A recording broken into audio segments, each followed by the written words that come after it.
Oh, van building is easy. I built my van in 2 days. Stop. Hammer time.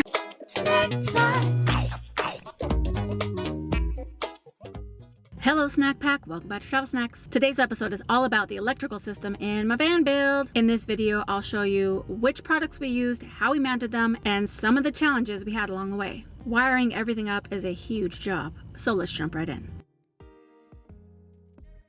We are not professionals. If you follow any of the things we do in this video, it's at your own risk. Before you get started, if your van is one that is not already emptied out, you're gonna have to empty it out, cut out any wires that you don't need, and make sure you don't cut any that you do need. Once you have the wires that you need, just bundle those up and get them out of the way so that you can start working on the rest of the van build. Bundle them up into this split loom and wrap it up with electrical tape so it'll be out of our way. Now before I get into the details of how my electronics board is set up, I want to flash back a little bit to when we were building the cabinets. I knew I didn't want to have my rocker switches and my dimmer switch for my lights on the walls, so I wanted to put it on the side of the cabinet. But we had to wire that before we can install the cabinets, which is what you're going to see here. Just as a side note, this white dimmer switch did not work even though it said it was made for 12 volts and worked with LED lights and was dimmable. It flickered on and off and the company didn't want to take responsibility for it, so I ordered a second one, tried that one, and it still didn't work that well, so I ended up sending it back and getting a new dimmer switch, which I'll link in the description.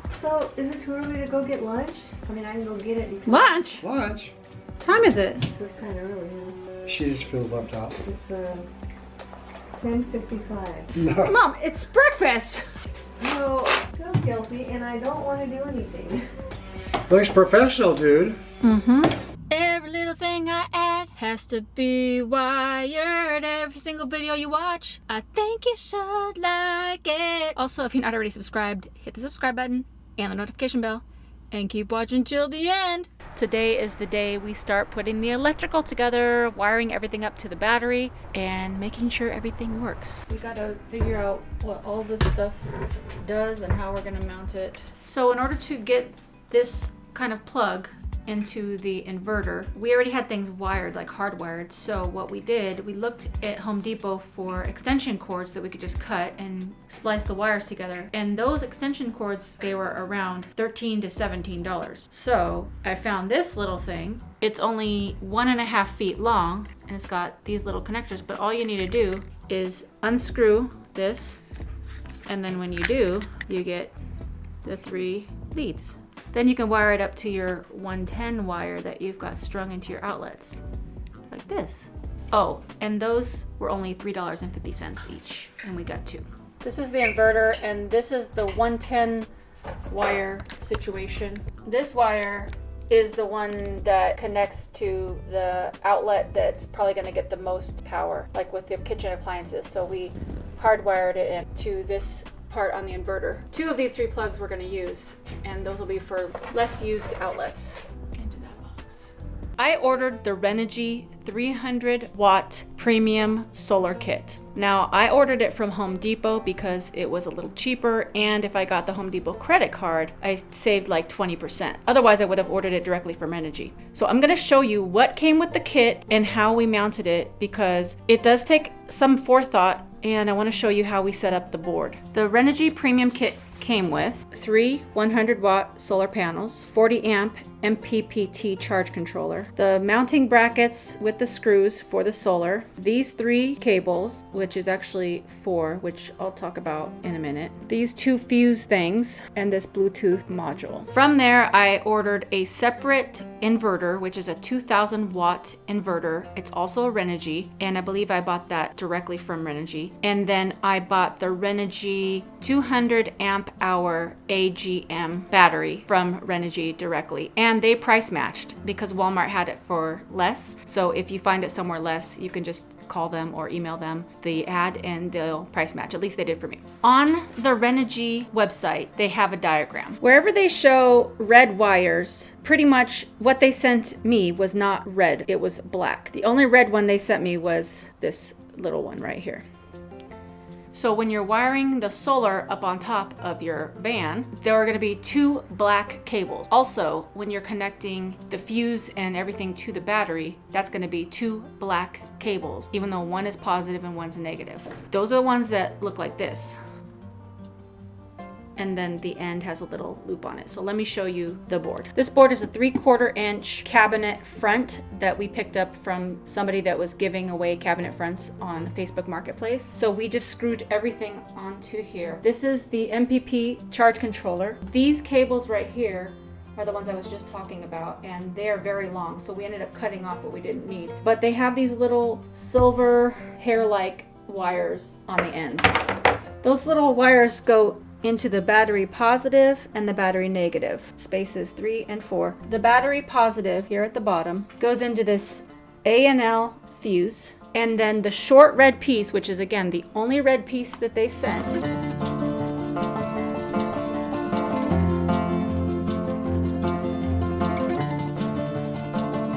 this goes to the battery. So this is the positive. So it goes from charge controller, fuse, battery. The negative goes all the way right here, and this goes straight to the battery, this connector on the end. Okay, so that's charge controller. Now the Bluetooth module, plug it in here like an old telephone jack. It just plugs right in here. Now we have a 2000 watt pure sine wave inverter. We mounted it upside down because we needed the plugs to be on that side. It comes with these screws right here. So you just take these screws off. Is like a 2 wire that's together already. So this one goes from the positive. We just have it down here, clamped it, positive. That goes to the battery. And this black one is another double situation. It's already taped like that, and that goes to the negative. And finally, our 12 volt fuse box. This is gonna be where all of our fuses go for our 12 volt stuff like water pump, lights, blah, blah, blah, all these things, which we're gonna do next. So I'll be showing you how we're gonna wire all this up and wire all that up to the battery. We also purchased this battery cutoff switch from Harbor Freight separately, but why didn't we have to use this? We just decided it wasn't necessary. We couldn't figure out a reason why. We would just need to shut the battery off for no reason. Unless maybe there was a fire. Unless there's a fire. If there's a fire, I'm jumping out, and That's it. I'm not going to take time to get in the back underneath my bed and turn this thing off. We were also going to install a, what's that thing called? Breaker box. Oh, breaker box. If anything pops the circuit, you would have 2 15 amp breakers, which we bought the breakers at Home Depot. They were like $8, $9 each. The breaker box was like $20 or $30. So total, that's about $50. Oh, if something overloads the inverter. Inverter lets you know. It's like at your house, if something is too much of a surge, it pops and then you have to go outside and flip the little switch. It's got built-in protection. Oh, it's got built-in protection. My dad's over here, I'm holding up the cue cards. So now we're gonna move on to connecting everything to the 12 volt circuit box and to the battery. Well, once we get that box mounted and the wires hooked up, 110's done. Yeah, that's what I'm saying. Yeah. I mean, can I cut this right here? Make sure you have plenty to.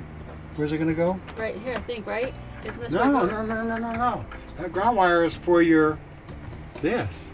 Huh? 12 volt isn't grounded. Thank God you didn't cut it. Okay, so after trying to strip the wire and loop it around the screw, that was going to take 512 years. So instead we got these.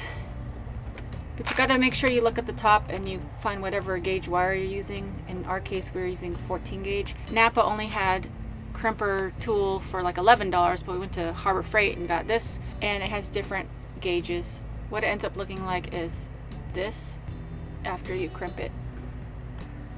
So you just stick it on the wire and you squish this down as hard as you can, and it crimps down the wire. Okay, now that the 110 is all wired, it's time to move on to 12 volt. Now, this is the fuse block for the 12 volt, and so we have to wire each item individually. So the first step is to decide where on the fuse block you want your wire, leave a little bit of slack, and then cut it and strip it. But since this was my first time doing it, if I were to do it again, I would leave more slack because it is a little bit of a tight fit now. Once you have enough slack, then you cut each wire, and then you're going to strip each wire with the wire stripper crimper tool. You're going to put the wire into the hole that matches the gauge that you have. Then you just kind of lightly cut it so that you feel that the outside wire is loose, and then you pull it off. Then you'll just see the wire on the end and you twist it. Then you put on the wire connector thingy. Then you twirl on the wire connector thingy, and then you crimp it. And this is where you'll again find the gauge that you have and match it up, and then just squish it down as hard as you can so that it's very secure. If there's room, you can even make a second crimp at the bottom. Now just pull lightly just to make sure it's on there, and now you're ready to connect it to the screw that it's going to. Now typically all you have to do is unscrew the screw a little bit and then stick the little U shape under it, but for some reason this one just wasn't in a convenient spot, so I ended up just taking the whole screw off, putting the U up in there, and then delicately pushing it back into the screw hole and then tightening it up with the screwdriver. This is very delicate and tedious work, and I'm actually glad that this part is done. So you want the inverter first, Yes. then the charge controller, Yep. and then this on top of those. How are we gonna even actually do this? That's upside down. This is like a comedy. Now you gotta put that one down. I need 3 hands. This goes on top. I know, but I have to get this one on there first, and I can't bend all 3. I can't hold all 3 at the same time. Can we hold this one? Yeah, something. Oh, Dad! Did you get shocked? No, but I'm telling you, this is getting serious. Oh, Fudge. okay, that one goes there. You hold that one there. Oh, van building is easy. I built my van in 2 days. Stop. Hammer time. We got to spin everything because you know what I'm saying? Before you tighten, that's what it was. That's what it was. I'm kind of concerned that something's drawing electricity. Is this in the opposition for sure? I don't know. A red light came on. Oh crap. No, when we touched this to there, it sparked. Let's get this one going now. Well, I don't want to electrocute myself. Once this one's done, are you done? No, Okay, fine. that's good. Okay, Oh, this thing came on. exactly. This charge controller came on. 12.7. I think that's good. What is that? Oh, is that my plug? Oh, shoot. How exciting is that? You got 110 volts working in your freaking... Thank you, Jesus. Praise God. Now what? We got 2 more wires to hook up. This lamp is plugged in to this outlet. Dun da da da! It works! Plug the fridge in. Bam! Lights. When that light came on and then I opened my fridge and saw a light, I legit cried. I went in my room and fell on my knees thanking God for making all of this come together. It was a very emotional moment because it made it all very real that this van build was coming to an end. In order to get the 12 volt working, you have to stick the little fuses in. They're these little colorful things. The yellow one is 5 amps, the orange one is 10 amps, the blue one's 15 amps. I don't know, I'm just making that up. Anyways, you'll get a diagram. So it goes into the 12 volt panel, and once you stick the fuse in, then it can power with anything that's the 12 volt that you've wired. So like this is the water pump. Woo! And I got my little sheet, which I'll label later on the actual thing. Snack time. Snack time.